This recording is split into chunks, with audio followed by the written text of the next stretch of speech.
right, welcome to the Poetry Vlog. Today we have a special guest, Catherine. Catherine, I'm really excited that our schedules finally converged. I know! So we've been really working hard at it, and I am beyond excited to bring this episode together finally. I was telling Catherine I'm going to use it extra for teaching, so you can kind of like tune in if you're one of my students and you have to actually listen to the whole thing this time instead of pretend you watched it. Catherine, will you introduce yourself? Sure. Thanks for having me.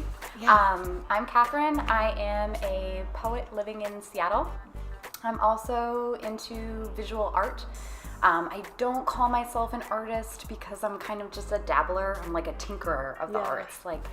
I like tinker. Yeah, that's kind of the way I think about it. It's like a hobby for me, but I haven't been classically trained at all, and I really like to doodle and stuff.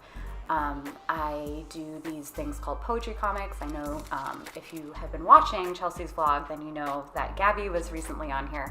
She's also a poetry comic person. Yeah.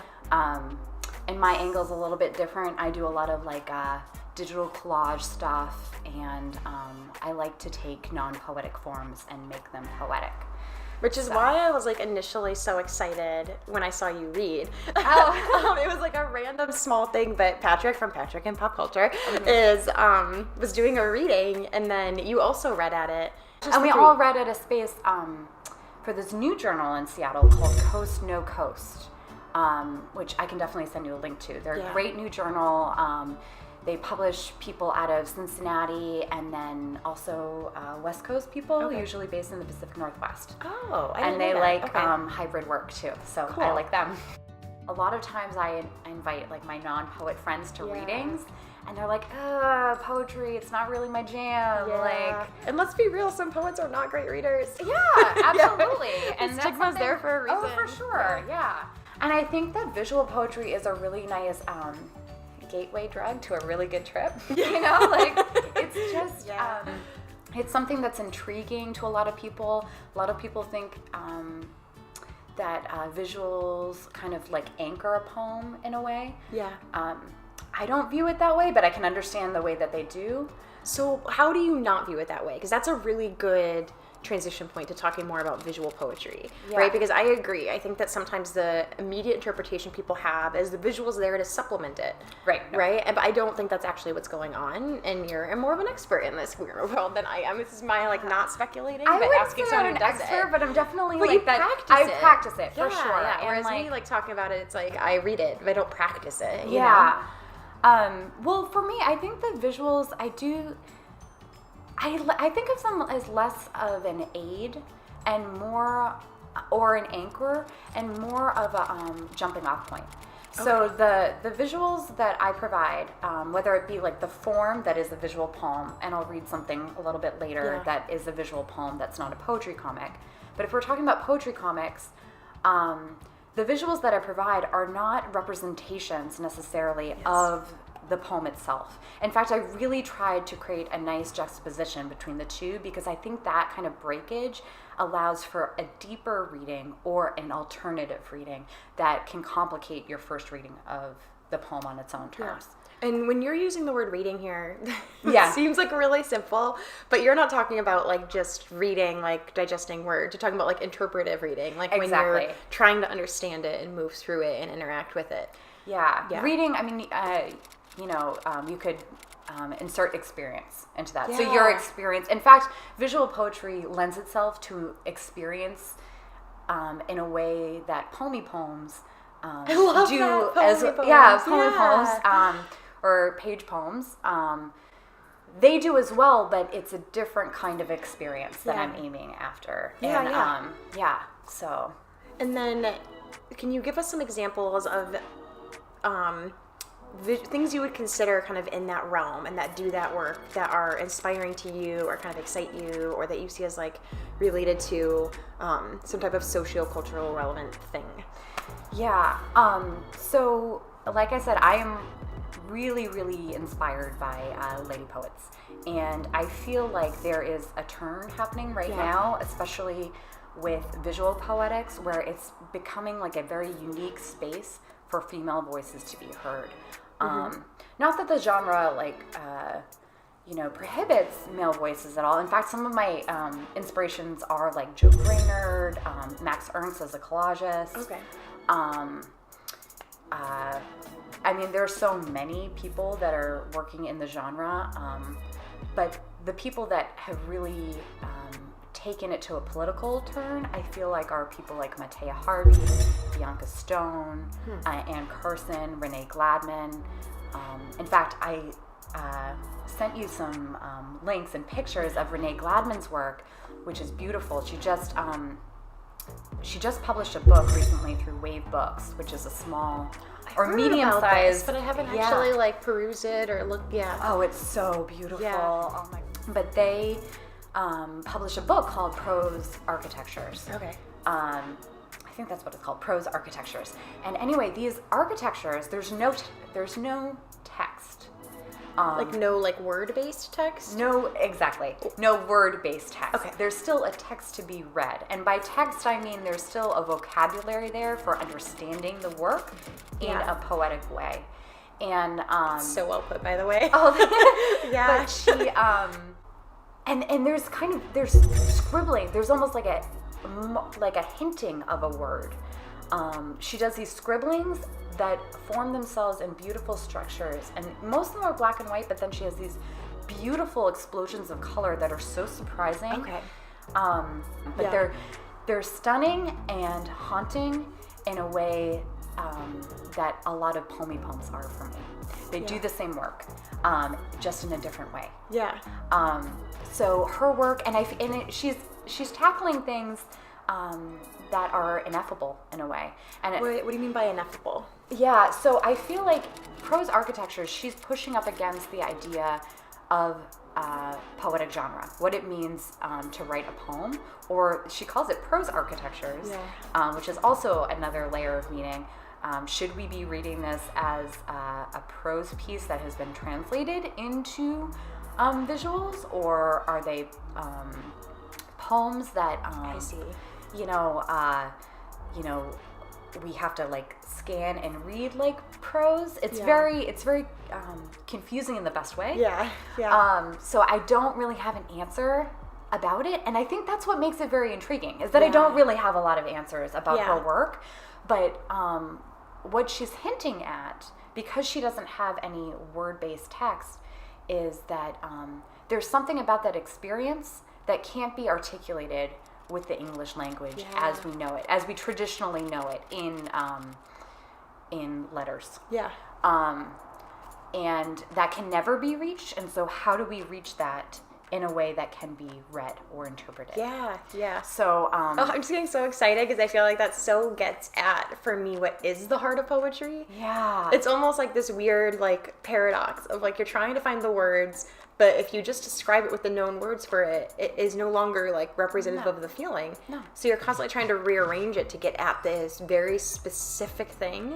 And sometimes words are just really insufficient for that. Oh, so, I mean, they're both the best thing and the worst thing, because they are so laden with our associations. They have weird histories, but those weird histories can open up new doors of meaning. And I'm excited by this too, because I feel like something that I'm constantly trying to explain to folks about both actually like academic theory and poetry that I have in common is folks tend to resist it because they don't understand it. And they're like, I'm supposed to understand it and I don't.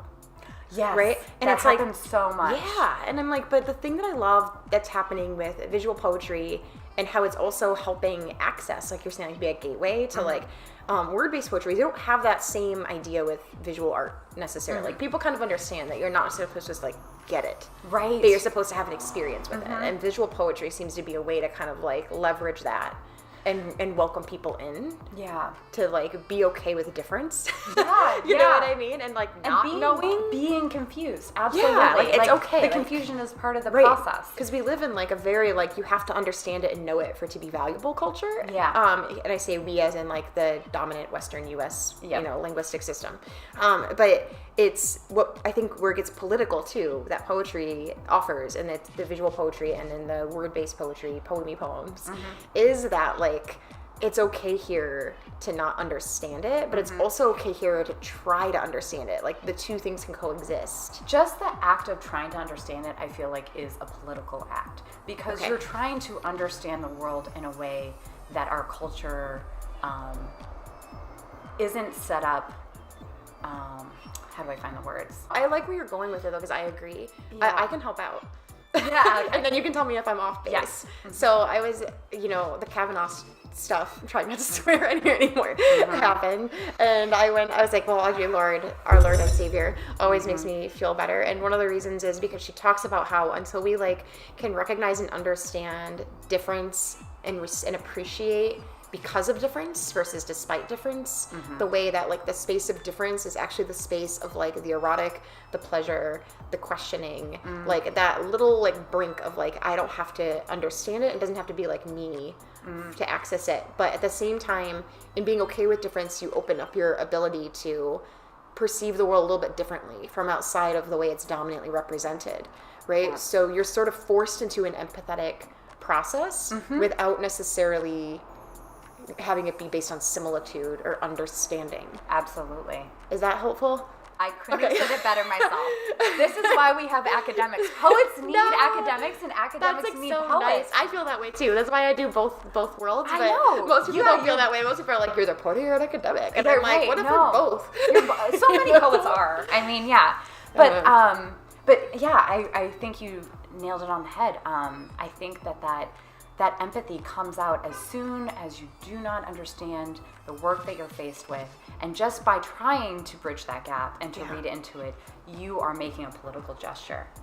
And not necessarily understand it just on your own terms. No. That's what's so exciting to me about new forms when they come out. Or not new forms, but when publishers start publishing forms that are usually not published. Maybe that's a better way of putting it. Or just even especially with non-poetic forms. So we've talked a little bit about visual poetry. And one of the genres I love to work with that isn't always visual is non-poetic forms. So using recipes. Like right now I'm working on a artist book. I'm collaborating with an artist across the country. And we are working on an artist book that is a collection of melodies and salves. And the poems themselves this is so cool. speak into that. And we're writing them in recipe form.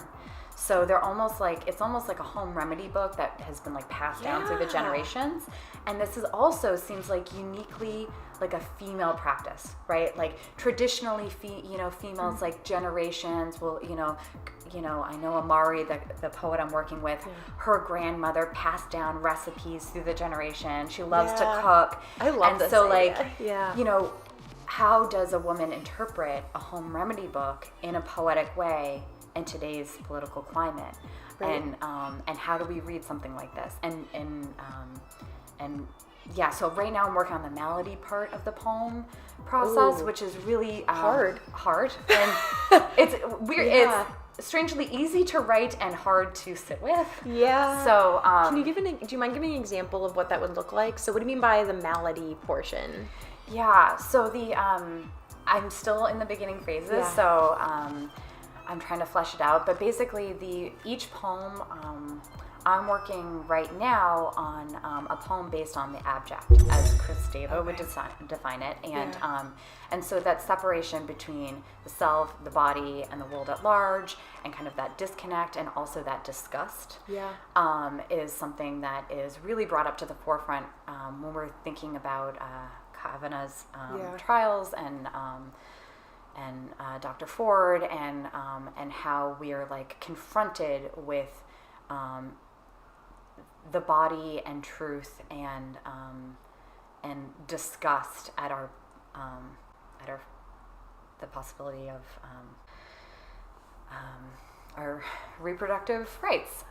So I'm writing into that right now. That's a jumping off point. And how do I write a recipe for something so disgusting?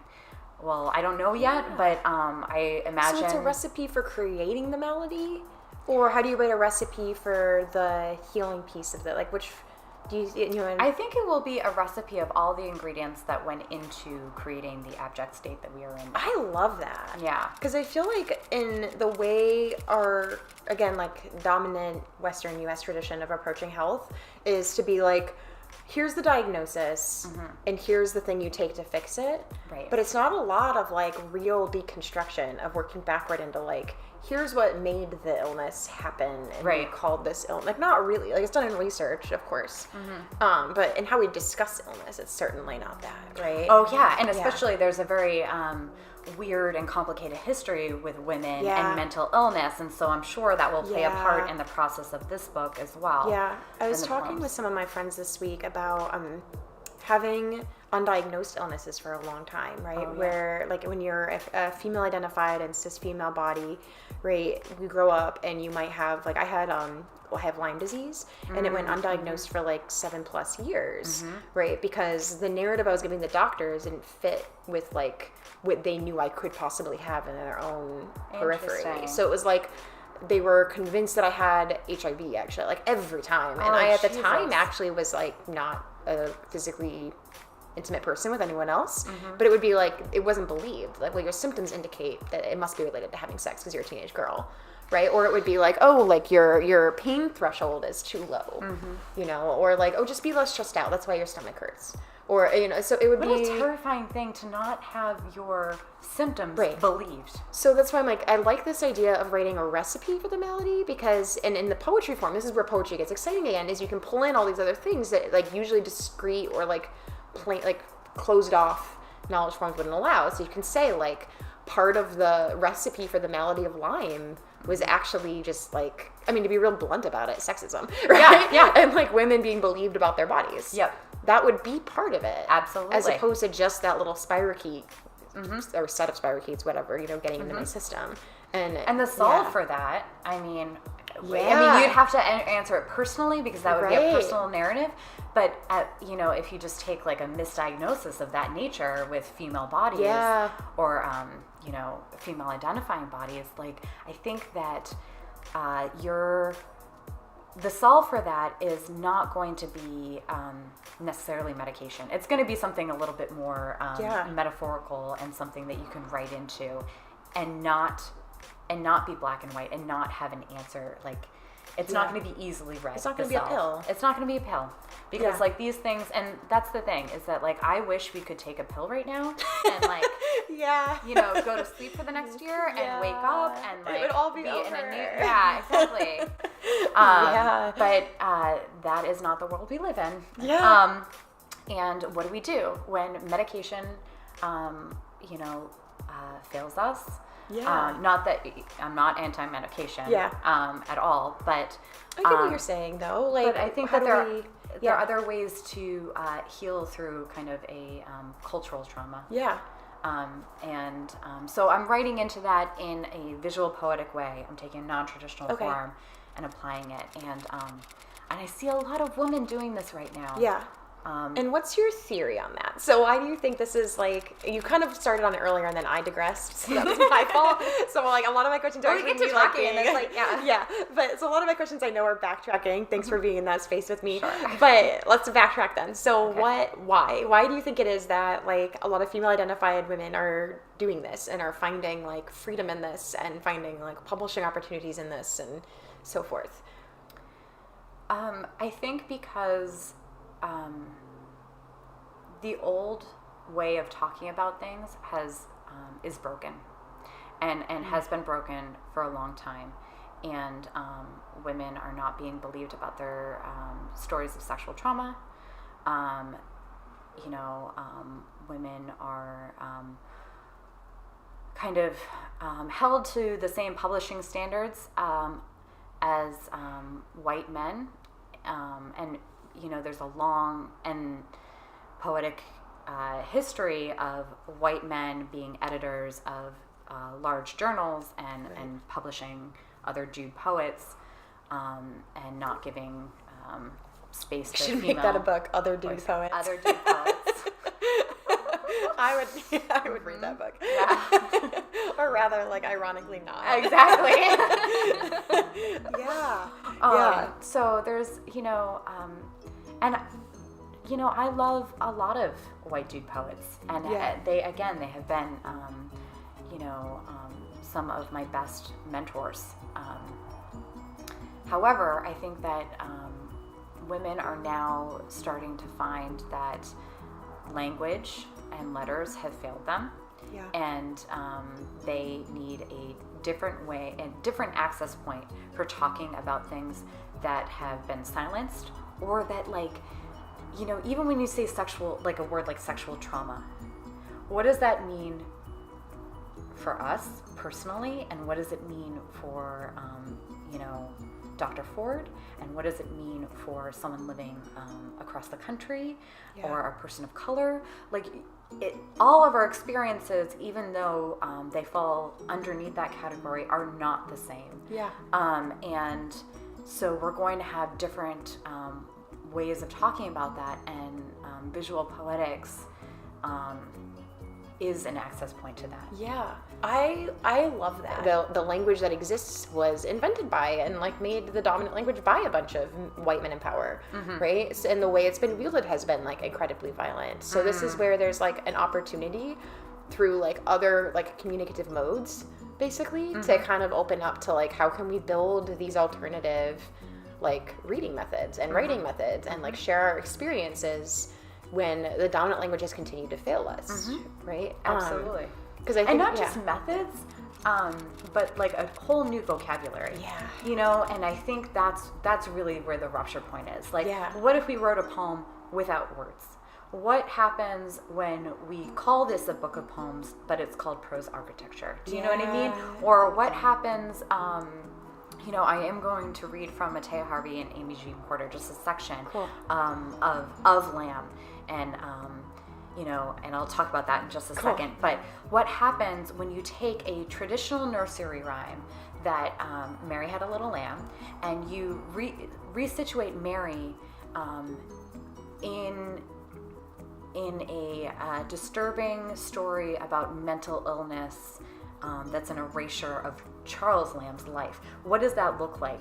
You know, yes, we're still using English, you know, letters, but what happens when you pair that with very disturbing images and weird images that don't point to necessarily like a narrative story? Yeah. That's what I get excited about. I get really excited. That place of confusion, that place of conundrum is. This is where I might be writing Kindred Spirits. Yeah, yeah, totally. The place of confusion is where it's really at. Yes. Like once I actually get something, it's usually when I'm done. I'm kind of like, all well, right. then you don't want to return to it. Yeah, absolutely. Yeah. Absolutely. Yeah. So, will you read from those? Yes. Okay. I just want to make sure we get to them. Yeah. I don't mean to cut you off, and I'm like, okay, you so have to. So this book. Yeah, so just a little bit of background story. This is an erasure of a biography written about Charles Lamb, who was an essayist in the 1700s. And he fortunately had a sister named Mary Lamb, and she had a mental breakdown. I think she was in her 20s. She might have been in her 30s, but she had a mental breakdown and stabbed her mother to death in front of her siblings and tried to kill her father too. And instead of sending her away to an asylum, Charles Lamb took her in and cared for her. But this story is this retelling, a retelling of Mary Had a Little Lamb. And then an erasure is when there's like a page and you cover over basically all the words except the ones you decide to keep, and then the ones you keep. Yes, are the ones that become the poem. Yeah, and that's another visual poem. Arguably one of the first that became really popular. Absolutely. In the contemporary moment. So, this is Lamb. He would snap at Mary if he did not feel like feeling. I cannot whip Lamb, thought Mary. Look at her long, rueful face. Goodbye to summer. Goodbye to autumn, dressed in the regulation yellow of change. Lamb's first letter after 6 weeks in a madhouse. I bit my shadow and Mary.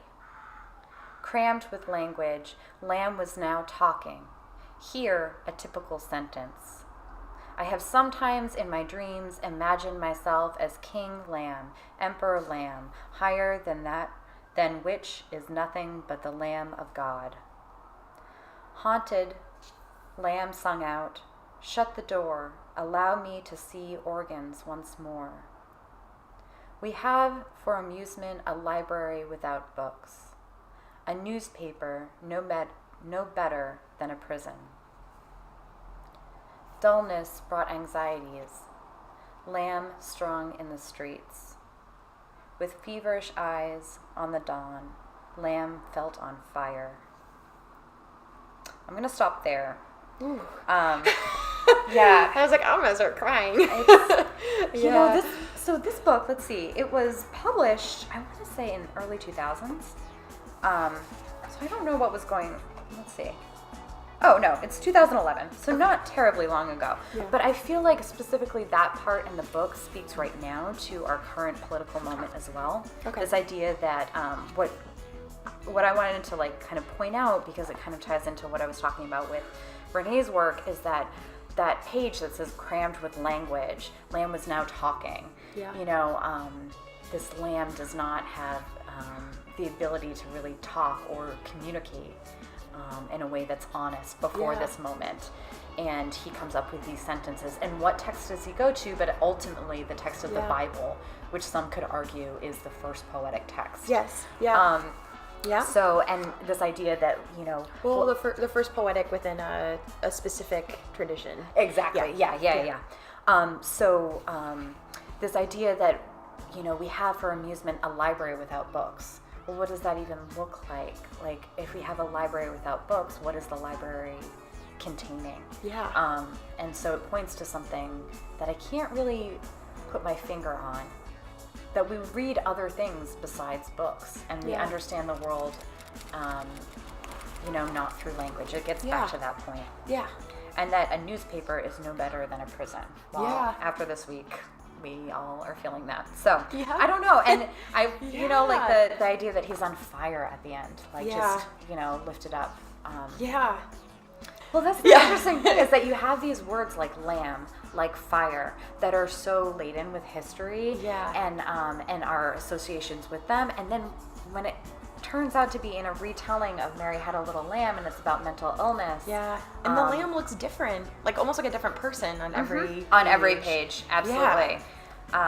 This is a beautiful book. If you want an entryway into visual poems, Gateway.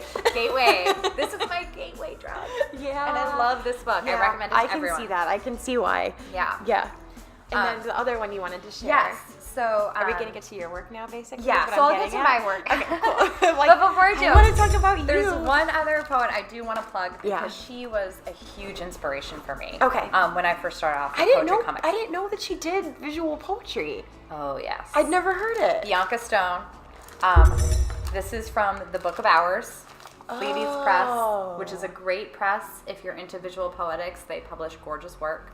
And what I love about her work, she came up with like trade editions before the full book. Like comic book, like she purposely did it like to fashion it like a comic book. Which is really smart, because comic book artists, I'm also a comic book nerd a little bit, and comic books, you know, most of the artists for a long time were men. Yes. You know, so... And that really shows. Yeah, absolutely. I mean, when you're talking about Marvel and DC. Woman. I know. And that movie. Yeah. Oh, I don't... Such a bummer. I know, I'm sorry. A lot of people thought, maybe you thought this, that Wonder Woman was a box office, blockbuster, feminist movie. And I was just like, really? This is what we have? 2018? This is what feminism is now. Oh, good. Okay. On that note. Yeah, on that note. All right. So... I think this is actually a really great episode of hope, because we're talking about, like, here's what it can be, and people are doing it. It's not even hypothetical. Like, there is all this work that people are doing, like women, trans, folks of color, across the spectrum are creating these new methods of communication that are, like, subversive because of their refusal to only use the types of text and legibility that have been, like, told are the texts, including, like, who testifies what in a juridical hearing and how, right? So that, I mean, in some, like, very, very insidious, slight way, I think movements like this actually are part of that undercutting of what we decide we listen to and read as the text. Yeah. You know, anyway, I couldn't help it. I'm like, I gotta put plug in for the fact that we're not now hopeless. No, yeah, I know. Yeah, because I fall into that pit too easily. I know. So, yeah. I know. Well, I mean, poetry gives us that hope. I think so too. I think so. Okay, so this is American Sentence. and they're sentence diagrams. You look in the rearview mirror and adjust. Streetlights look like car lights, and car lights look like muzzle flashes. It is Tuesday at 8 p.m., and you are safe because you are white, also a man. You are more in the room than I am when you arrive. You pick up my unmentionables and mention them. The undies with the ripped lace trim have an embarrassing stain, which you scratch and sniff. Dinner is almost ready. The mashed potatoes are white. The television is red. The gravy is dripping from the spoon. The results are almost in. You chew with your mouth open. I can see your cavities. Are you looking at my cavities too? Look away. I hear the glottal stop of grief rising from an American throat. It sounds like rain. That is so powerful. Thanks. Wow. And it's so cool to get to hear what you read in relation to like trying to figure out how to read on the page. And I love, I'm very emotional today. Sorry. That was very moving to me. Oh. I'm like tearing up. I love that. I love how this is what I think poetry can do though, because there's so many ways that poem can be read, but the main sense of it is so clearly there. You know? Well, when we use experimental forms like this, Yeah. I can be much more direct and more prose-like in my poetic lines. Yeah. I mean, everything, Yeah. I'm not using a lot of metaphors here, but to see it on the page, a lot of people see that and they're like, that's a poem? They're like, sentence diagrams, no, I did that in grade school. Like, no, don't make me work. Yeah. But it's the opposite. It opens it up to play. It opens it up to play. And there are certain parts that I read in there, and there are certain parts that I don't like. And there are choices. There are lots of choices. And what I like about this form, I'd like to do more poems like this, is because our eyes are drawn to certain parts of the tree, the diagram tree, there's chance for misreading, which is very exciting, and also like offers different readings. Yeah. And this is where it opens it up for people to realize that how you read is always already a bunch of choices. Yes. Right? So it's just like pointing to that in a more direct way, so that you have to position yourself. Absolutely. Right? And you have to own that when you read something, you're interpreting it, which means you're making choices, even if you don't realize it. Absolutely. And this just illuminates that in a more transparent way. Not only as a reader, but as a writer. Like, as I was writing this, I was making choices about which parts of my lines I wanted to cut to fit the diagram. And then I was like, whoa, and I have the balls to call it American sentence. And what does that mean when I'm a white woman doing that? You know, like, am I speaking for all of America? Clearly not. You know, I'm speaking from a certain point of view, but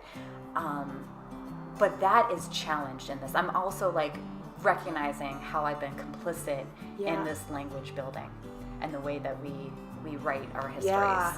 Yep, I was reading, and I read that in there as well. Yeah. And I was so glad that you did it, because I think white women are so afraid. White poets are so afraid of like owning their complicity while acknowledging the like complexity of the overlapping and intersecting types of marginalization and violence we're experiencing. I'm gonna put one academic plug in, and then we totally have to have another episode because I have so many more questions for you now, and you have to get going. There is an academic essay called American Grammar, and it's a really difficult read. Okay. But it's from the 80s by Black feminist Hortense Spillers, and she talks about the relationship between like racialization and gender and sexuality in relation to like legibility and whiteness and race and, you know, all the things. So that like poem really, really did it for me. I was like, my little like dissertation brain like lit up. Yeah. So like and subscribe to this video, and in the description below, all of the links for following along: Instagram, Facebook, my website, chelseagrimmer.com. And you'll also find all of the links that Catherine provided to supplement today's talk, so you can fall down the rabbit hole that is visual poetry, poetry comics, and the tinkering of the two amongst each other. Between each other, I can talk. English major problems. All right. Thank you so much for being here. And thanks for being so flexible. And I'm already excited for the next one. Oh, me too. Because I have so many things I want to talk about now. This is very rad. Yeah, this was a lot of fun. And thanks for watching. Thank Students, you. I know you had to watch, but hopefully you're like, oh, thank God it wasn't boring. A+. Yeah, A+++. Easiest assignment ever. All right. Thanks so much. Bye. Thanks again.